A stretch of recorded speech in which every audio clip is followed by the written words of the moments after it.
Hi everybody, it's your friend Daniel Hutchins.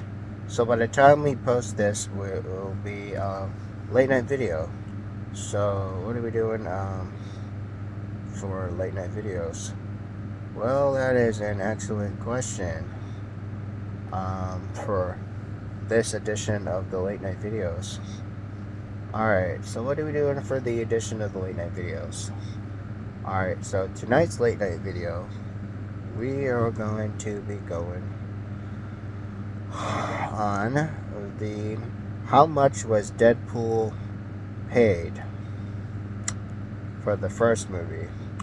Okay, you want to know how much Deadpool was paid for the first movie? Okay, yeah, so this is perfect. How much was Deadpool paid for the first movie? Deadpool may be a household name, but believe it or not, there's more than meets the eye. So much as the director himself, who directed the first film back in 2016, again makes more than $780 million worldwide, which is a drop in the bucket when it comes to money. Yes.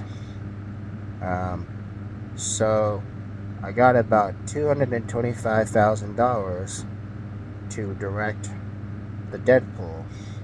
I know it sounds like a lot of money, which it is, in my right it was, but 2 years of work, that's not a ton of money. Not that I'm not grateful, I'm fucking grateful. But the way it is because you're supposed to do that when you're a first-time director.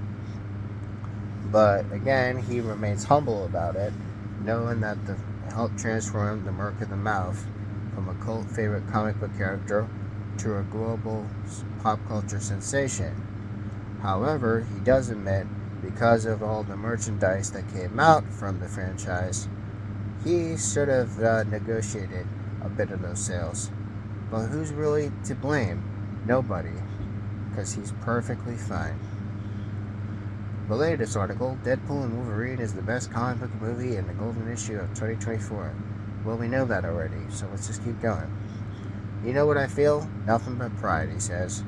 Again, as you see the Deadpool figures made alongside during the time of the movie, they're being part of it.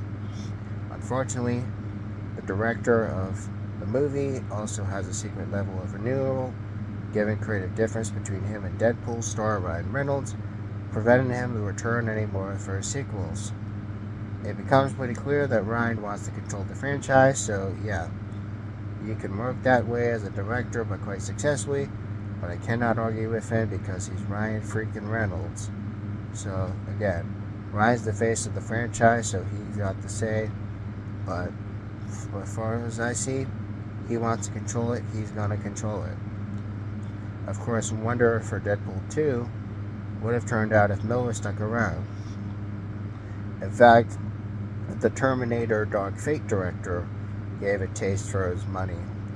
And again, having Vanessa come back and screen time dive deeper into the romance of Deadpool and Vanessa, given, again, their alter egos.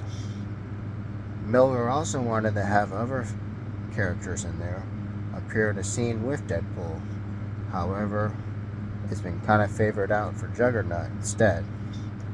Obviously, some of that other stuff never happened, but ISIS would have treated a crossover with something like that to be kind of the reason why it came for the third film.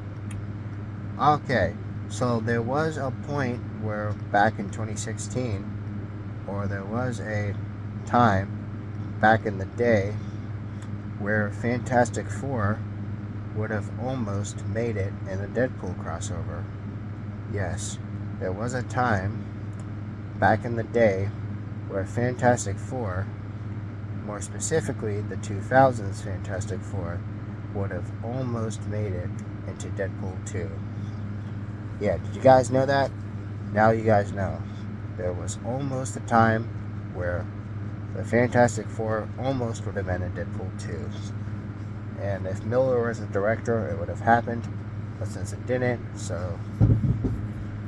Again, I mean, we gotta give who we have now a little bit deserve some credit because now we're able to get Chris Evans his Human Torch on the end of Deadpool and Wolverine. So I guess it's kind of a slap back in the face though. But again, so that's part of this part of the late night video. So I'll see you later.